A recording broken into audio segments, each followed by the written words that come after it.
আসসালামু আলাইকুম রহমতুল্লাহি ওবরকাতুহু। সম্মানিত দর্শক, শেখ হাসিনার দেশে ফেরা এবং ডিসেম্বর মাসের ডেডলাইন ২০২৬ সনের এটার প্রেক্ষাপট এবং বাস্তবতা নিয়ে আলোচনা করব। শেখ হাসিনা দেশে ফেরার ঘোষণা দিয়েছেন। শুধু ঘোষণা দেননি, তিনি রীতিমতো দৃঢ় প্রত্যয় ব্যক্ত করেছেন। আন্তর্জাতিক গণমাধ্যমগুলোতে সাক্ষাৎকার দিয়ে তিনি তার জিদ প্রদর্শন করেছেন। আবার সংবাদ সম্মেলন করে একই কথা বলেছেন যে যে কোনো মূল্যে তিনি দেশে আসবেনই। এখন এই যে ডিসেম্বরকে কেন্দ্র করে তার যে এই জিদ, এটাকে সরকার কিভাবে পাত্তা দিচ্ছে ডাজ নট ম্যাটার। কিন্তু শেখ হাসিনা যে কথা বলেছেন সেই কথা যদি তিনি বাস্তবে প্রয়োগ করতে না পারেন, যে কোনোভাবে যে কোনো মূল্যে কোনো অছিলা চলবে না, এটা যদি তিনি বাস্তবে রূপ লাভ না করাতে পারেন, তার রাজনীতির শেষ, তার দলের রাজনীতির শেষ। এবং এতে করে বিএনপির যে ক্ষয়ক্ষতি হবে বা বিএনপির যে লাভ হবে, তার সাথে বেশি ক্ষয়ক্ষতি বা লাভ হবে আওয়ামী লীগের লোকজন। অর্থাৎ তিনি যদি ঢুকে পড়েন, ডিসেম্বর মাসে ঢুকে পড়েন বা ঢুকার পরে গ্রেপ্তার হন, কোনো কারণে পাবলিক তাকে পিটিয়ে মেরে ফেলে, উন্মত্ত জনতা তাকে ফাঁসিতে, জীবন্ত ফাঁসিতে লটকিয়ে দেয়, হোয়াট এভার মেবি, পরিণতি যাই হোক না কেন, আওয়ামী লীগ অমরত্ব লাভ করবে, ঘটনা যদি সেই ঘটনা ঘটে।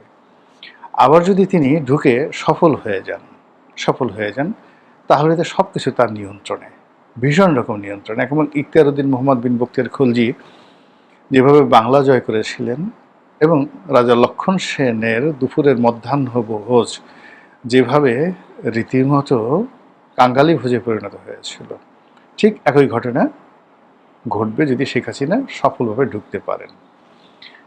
এখন এটা নিয়ে শেখ হাসিনার যারা বিরোধী পক্ষ রয়েছেন, তারা যত বেশি নেতিবাচক কথা বলছেন, যত বেশি ঠাট্টা করছেন, যত বেশি মস্করা করছেন, it means it's a serious matter. যেমন অনেক ইতিহাস থেকে বলার চেষ্টা করছে যে কোনো পরাজিত শক্তি কখনো ফিরে আসেনি। কিন্তু এখানে পরাজয়টা মানে কিভাবে হলো, কার সাথে হয়েছে? এখানে যা কিছু হয়েছে সেটা হলো আপনার যারা আন্দোলনকারী এবং সাধারণ জনতা, তাদের সঙ্গে আইনশৃঙ্খলা রক্ষাকারী বাহিনীর হয়েছে। আর আইনশৃঙ্খলা রক্ষাকারী বাহিনীকে সাপোর্ট দিয়েছে আওয়ামী লীগের নেতারা, কর্মীরা, ছাত্রলীগের। কিন্তু সরাসরি ছাত্রলীগ ছাত্রদল, ছাত্রলীগ ছাত্র শিবির, যুবলীগ যুবদল, মানে এই যে একটা ফ্রন্ট বা আওয়ামী লীগ বিএনপি, আওয়ামী লীগ জামাত, এরকম কোনো যুদ্ধ তো কখনো হয়নি। তো যুদ্ধ যেখানে হয়নি, ইলেকশনও হয়নি, জনগণের কোনো ভোটও হয়নি, তাহলে এখানে পরাজয়টা কিভাবে হলো? যখন আপনি এখানে পরাজয়ের কথাগুলো, গাণিতিক ব্যাখ্যা রয়েছে, পরাজয়ের কথাগুলো যাকে বলা হয় সংজ্ঞা আছে, তো সেক্ষেত্রে আওয়ামী লীগের যে ক্ষমতা হারানো, বাংলাদেশ থেকে চলে যাওয়া, এটাকে আপনি পরাজয় বলতে পারবেন না। এটাকে আপনি গণ অভ্যুত্থান বলতে পারবেন, বিপ্লব বলতে পারবেন আপনার পক্ষে, মানে যারা বিজয়ী হলো তারা। কিন্তু আওয়ামী লীগকে পরাজিত করেছে এই শক্তি বাংলাদেশে কারো ছিল না, এখনো নেই। আওয়ামী লীগের বিরুদ্ধে জনগণ স্বতঃস্ফূর্তভাবে একটা গণ অভ্যুত্থান ঘটিয়ে দিয়েছে, বা বিপ্লবীর এটা বিপ্লব, আপনি যেভাবে বলেন না কেন, কিন্তু এখানে কোনো যুদ্ধ হয়নি, এখানে কোনো প্রতিযোগিতা হয়নি। যেখানে যুদ্ধ নেই, যেখানে কোনো প্রতিযোগিতা নেই, সেখানে পরাজয়ের প্রসঙ্গ কখনই আসে না। কাজেই যারা বলে এটাকে পরাজয়, তারা কেউ যোদ্ধা ছিলেন না, তারা যুদ্ধ সম্পর্কে জানেন না, প্রতিযোগিতার সম্পর্কে জানেন না, কি করে মানুষকে পরাজিত করতে হয়, জীবনে কাউকে পরাজিত করেছেন এরকম নজির তাদের জীবনে নেই। কাজেই তারা যদি বলে যে শেখ হাসিনাকে আমরা পরাজিত করেছি, আওয়ামী লীগকে আমরা পরাজিত করেছি, এটা মূলত এক ধরনের আত্মপ্রবঞ্চনা, নিজেকে ফাঁকি দেওয়া, নাম্বার ওয়ান। নাম্বার টু হলো যে শেখ হাসিনা বা তার যারা লোকজন রয়েছেন, তারা কি মনে করছেন? প্রথমত তারা ঘটনার আকস্মিকতা, অর্থাৎ তারা যে চলে গেছে, পালিয়ে গেছে, দেশ ছেড়েছে, মাঠ ছেড়ে দিয়েছে, যেভাবেই বলেন না কেন, অ্যাটলিস্ট এক সপ্তাহ তারা ছিল কিং কর্তব্য বিমূঢ়। সকালবেলা ঘুম থেকে উঠে দেখলেন যে আপনার একটা হাত নেই, বা আপনি সকালবেলা ঘুম থেকে উঠে আপনার বিশেষ অঙ্গে হাত দিয়ে দেখলেন ওটা নাই, একদম নাই, জিরো। তো আপনি যেভাবে আশ্চর্য হয়ে যাবেন যে এ কী হলো, ঘুম থেকে উঠে কোনো ব্যথা নাই, বেদনা নাই, কিচ্ছু নাই, কষ্টের যত নাই, হাত দিয়ে দেখি অন্ডকোষ নেই, হাত দিয়ে দেখি টুনটুনি নেই, ঝুনঝুনি নেই, তখন আপনার যে একটা কিংকর্তব্য বিমূল অবস্থা হয়ে যাবে। অথবা আপনি হঠাৎ করে দেখলেন, পিছনে হাত দিয়ে দেখলেন যে আপনার পশ্চাৎ দেশে কোনো মলদ্বার নেই, পুরোটা একদম মূর্তির মতো স্বাভাবিক হয়ে গেছে, খালি নিতম্ব আছে, কিন্তু নিতম্ব নিচে কোনো আপনার যে ছিদ্র সেটা নেই। তখন আপনার যে অবস্থা হবে ঠিক একই অবস্থা 5 তারিখে 6 তারিখে আওয়ামী লীগের হয়েছে। তারা বুঝতেই পারছিল না যে আসলে তাদের কি ঘটনা ঘটছে। তারা যখন সম্বিত ফিরে পেল, তখন কেউ হয়তো কচুরিপানার মধ্যে ছিল, কেউ হয়তো ধান খেতে ছিল, কেউ হয়তো পান খেতে ছিল, কেউ কোনো বাসায় আশ্রয় নিয়েছিল। সেখান থেকে কচ্ছপের মতো ধীরে ধীরে মাথা বের করলো এবং 2 মাস 2.5 মাসের মধ্যে তারা নিজেদেরকে সামলে নিল। সামলে নিয়ে তারা নানা রকম কথা বলা শুরু করলো। একবার বলল, আমরা ক্ষমতা ছাড়িনি, আমরা এখনো পর্যন্ত বৈধ প্রধানমন্ত্রী, আমরাই সব কিছু ঠিক আছে, পার্লামেন্ট সব ঠিক আছে। আবার একটু পরে বললো যে না, যেহেতু এত বড় একটা ঘটনা ঘটেছে আমরা সেটা মেনে নিয়েছি। আবার পরবর্তীতে বললো যে না, আমরা আবার বৈধ প্রধানমন্ত্রী, ইত্যাদি ইত্যাদি নানা রকম। অর্থাৎ ভীষণ রকমভাবে তারা ফ্লাকচুয়েট করতে থাকলো তাদের অবস্থান। এবং ডক্টর মোহাম্মদ ইউনূস এবং বর্তমান সরকার এই সরকারদেরকে কাবু করার জন্য তার একের পর এক কৌশল এবং চাল তারা দিতে থাকলো। এবং সেই চালে আওয়ামী লীগের আসলে এখন পর্যন্ত কিচ্ছু হয়নি। আওয়ামী লীগ চুরি করেছে ধরেন সারা বাংলাদেশে 1000 টাকা। সরকার বা সরকারের যারা লোকজন রয়েছে রাষ্ট্রীয়ভাবে ব্যক্তিগতভাবে এই 1000 টাকা থেকে হাইয়েস্ট 10 টাকা তারা নিতে পেরেছে। বাকি সহায় সম্পত্তি তাদের হাতে এখনও অক্ষত আছে। জাস্ট আমি 100 টাকা দিয়ে একটা উদাহরণ দিলাম। এখন এটাকে আপনি 1 লক্ষ কোটি ধরেন, 10 লক্ষ কোটি টাকা ধরেন। তো এই টাকা বিএনপি, জামাত, সমন্বয়ক তারা ব্যক্তিগতভাবে লুটপাট করেছে, রাষ্ট্র বাজেয়াপ্ত করেছে, অনেকগুলো প্রতিষ্ঠান বন্ধ হয়ে গেছে। সব মিলিয়ে আওয়ামী লীগের যে দুর্ভোগ দুর্দশা তারা যা অর্জন করেছে সেই অর্জনের তুলনায় অনলি 10%। ফলে ইকোনমি থেকে শুরু করে অন্য যে কোনো জায়গাতে তাদের নিয়ন্ত্রণ এখনও 90% গেল। এক আমলাতন্ত্র ধরেন, পুলিশ, বিডিআর, বিজিবি, আর্মি, আপনি গুনে গুনে ওখানে আপনি অর্থনীতিতে আপনি 10% ক্ষতি করেছেন, কিন্তু এই civil service, military service, bureaucracy, judiciary, এই পুরো জায়গাতে আওয়ামী লীগের যে সাজানো বাগান সেখানে আপনি 5% ক্ষতি করতে পারেন। এখনও 95% এফোর্ট তাদের আছে। হার্ডলি হলো তাদের যে নেতাকর্মীগুলো আছেন তাদের সবার আপনি দেখেন প্রথমে 2-3 মাস তাদের চেহারা ভেঙে গিয়েছিল। আপনি এখন দীপুমনির দিকে তাকায় দেখেন তো, হাসানুল হক ইনুর দিকে তাকান, শাহজাহান খানের দিকে তাকান, সালমান এফ রহমানের দিকে তাকান, আনিসুল হকের দিকে তাকান, কি দেখতে পারেন? সবাই নব যৌবন ফিরে পেয়েছে, বিশ্বাস ফিরে পেয়েছে, আস্থা ফিরে পেয়েছে এবং তারা মনে করছে যে আসলে 17 বছর নানা রকম কষ্ট করেছি, ফন্দি ফিকির করেছি, এখন তাদের একটা রিল্যাক্স দরকার। গত 2 বছর ধরে তারা আসলে সেই রিল্যাক্স করছে এবং ওই যে যাকে বলা হয় কোর্টে উঠানোর আগে হাত ধরা, হাতে হ্যান্ডকাপ পরানো, জাস্ট নাটক, জাস্ট নাটক। হঠাৎ করে সারপ্রাইজ ভিজিটে গিয়ে আপনি গিয়ে দেখেন, আমি প্রধানমন্ত্রীকে বলব, গিয়ে দেখেন যে তারা দুপুরে কী দেওয়া ভাত খাচ্ছে আর রাতে কী দেওয়া ভাত খাচ্ছে, তাদের রুমের মধ্যে কয়টা টেলিফোন আছে, কয়টা ল্যাপটপ আছে, তারা কি কি কাজকর্ম করছে, ওখানে বসে বসে কি করতেছে, একটু দেখলে আপনার ঘুম হারাম হয়ে যাবে। সেই জিনিসগুলো আঘাত করা যায় না, সব কিছু মানে এই বাইরে থেকে। আমি তো জেলখানাতে ছিলাম, আমি তো দেখেছি ওখানে আসলে কি হয়। ওটা একটা ভিন্ন জগৎ, আলাদা জগৎ। এখন ধরেন আমার সাথে যারা ছিলেন, নাম বলবো, প্রতি ওয়াক্তে 5 স্টার হোটেল থেকে খাবার আসতো, ঢাকা ক্লাব থেকে খাবার, আমি তো খেয়ে খেয়ে মোটা হয়ে গেলাম।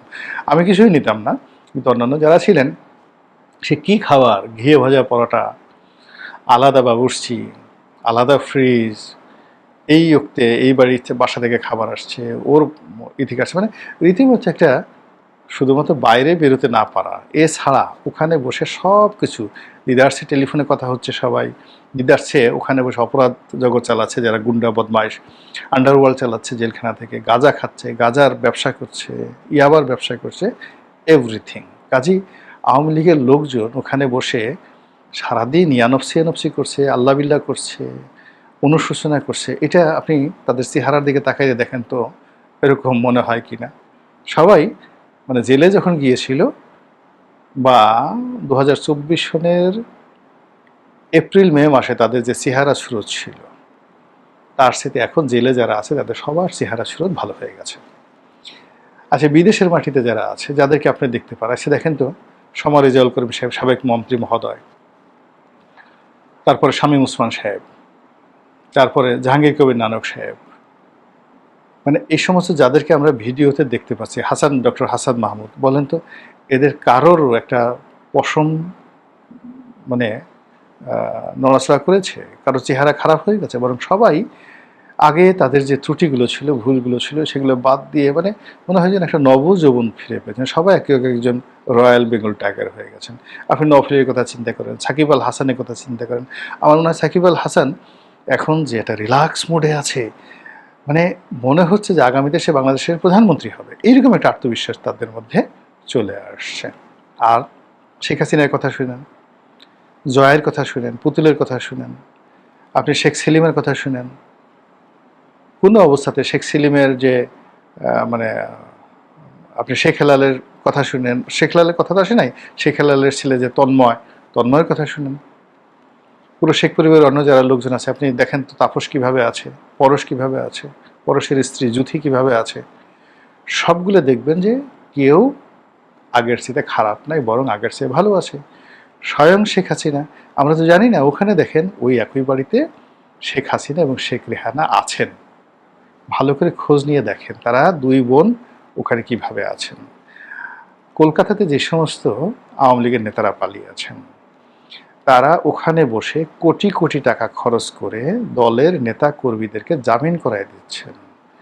কতজন আওয়ামী লীগের নেতাকর্মী ইনুস জমানাতে গ্রেপ্তার হয়েছিল এবং ইনুস জমানাতে কতজন লোক জেল থেকে বের হয়েছিল, আর এই জমানাতে কতজন বের হয়েছে, একটু ডাটা নিয়ে দেখেন তো।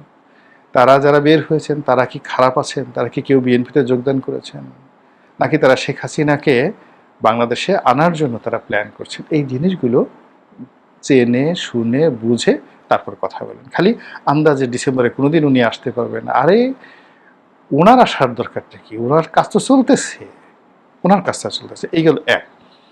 দুই নম্বর হলো যে যদি উনি আসেন, উনি অবশ্যই ডিসেম্বরে আসবেন না, উনি সেপ্টেম্বরে আসবেন, অক্টোবরে আসবেন বা নভেম্বরে আসবেন। ডিসেম্বরে উনি কোনোদিন আসবেন না। আর ডিসেম্বর ক্রস করে যদি 2027 সনের জানুয়ারিতে চলে যায়, উনি যদি না আসতে পারেন, ওনার রাজনীতি শেষ এবং আওয়ামী লীগের রাজনীতি শেষ। তো এইরকম যখন হাতে আপনার সময় আছে, সেপ্টেম্বর, অক্টোবর, নভেম্বর, অনলি 3 মাস। নর্মালি যেটা হয় আমাদের দেশে বলে যে আরে কাজটা হলো কি, তুমি দেখালে কলা আর দিলে মূলো, দেখালে সুই আর ঢুকালে ফলা।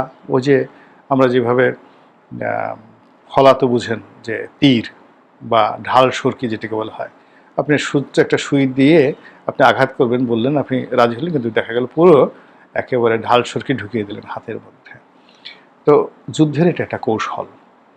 যুদ্ধ সবসময় আপনাকে বিভ্রান্ত করে। এর সাথে যুদ্ধ এবং প্রেম, এখানে সকল প্রতারণা বৈধ। তো সেই ক্ষেত্রে এই যে ডিসেম্বরের যে ডেডলাইন, এই ডেডলাইনটা হলো শেখ হাসিনা এবং আওয়ামী লীগের একটা সবচেয়ে বড় কৌশল। এবং এই কৌশলকে স্মরণ করে আপনি ডিসেম্বরকে দিকে নজর রাখবেন, তারপরে সে আসবে, এটাকে কেন্দ্র করে আপনি শুধুমাত্র আপনার সমস্ত মনোযোগ শেখ হাসিনার দিকে রাখবেন। আর ওদিকে জেলখানা থেকে সব বের হয়ে যাচ্ছে, তারপরে সমস্ত ব্যবসা বাণিজ্য স্টাবলিশ হয়ে যাচ্ছে, সব কিছু আমলাতন্ত্রে যারা ছিল তারা আবার সুন্দরভাবে সব কিছু নিয়ন্ত্রণ নিয়ে নিচ্ছে।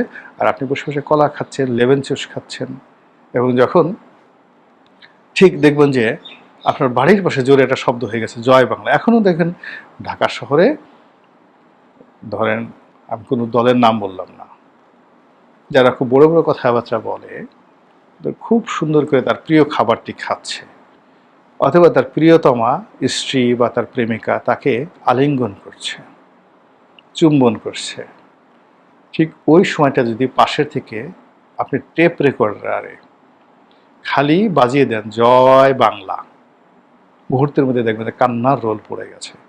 সে ভুলে গেছে তার সামনে তার প্রেমিকা, সে ভুলে যাবে তার সামনে পোলাও কোরমা কালিয়া কুপ্তা আছে। তো এই যে যেটা আতঙ্ক জয় বাংলা তৈরি করে ফেলেছে, ছাত্রলীগ তৈরি করে ফেলেছে, এবং এটা প্রতি মুহূর্তে বাংলাদেশে তারা এই মহড়াগুলো দিচ্ছে। এবং সেই মহড়ার প্রেক্ষিতে তারা যে টার্গেট, সেই টার্গেট যদি তারা ফুলফিল করতে না পারে তাহলে তাদের কি পরিণতি হবে সেটা তারা খুব ভালো করে জানে। এটা নিয়ে আওয়ামী লীগের যারা প্রতিপক্ষ তাদের কোনো টেনশন করার দরকার নাই যে শেখ হাসিনা কোনদিন ফিরে আসবে না, আসতে পারবে না, আসা সম্ভব নয়, ইতিহাসে কখনো এই ধরনের ঘটনা ঘটেনি। উনি বোগাস কথাবার্তা বলছেন, নেতাকর্মীদেরকে চাঙ্গা করার জন্য কথা বলছেন, সে বেঁচে নাই, মরে গেছে। এগুলো নিয়ে আপনার চিন্তা করার দরকার নেই। তার যারা প্রতিপক্ষ, অর্থাৎ আওয়ামী লীগ এবং শেখ হাসিনা যারা প্রতিপক্ষ, তারা শতভাগ ধরে রাখেন তিনি নভেম্বর, অক্টোবর, সেপ্টেম্বর, অক্টোবর, নভেম্বরের মধ্যে ঢুকে যেতে পারেন। ডিসেম্বরে তিনি আসবেন না। কাজেই এই ঢুকে যাওয়ার জন্য যত রকম কৌশল, কূটনৈতিক তৎপরতা, মিলিটেন্সি যা কিছু আছে সব অপকর্ম তারা করবেন।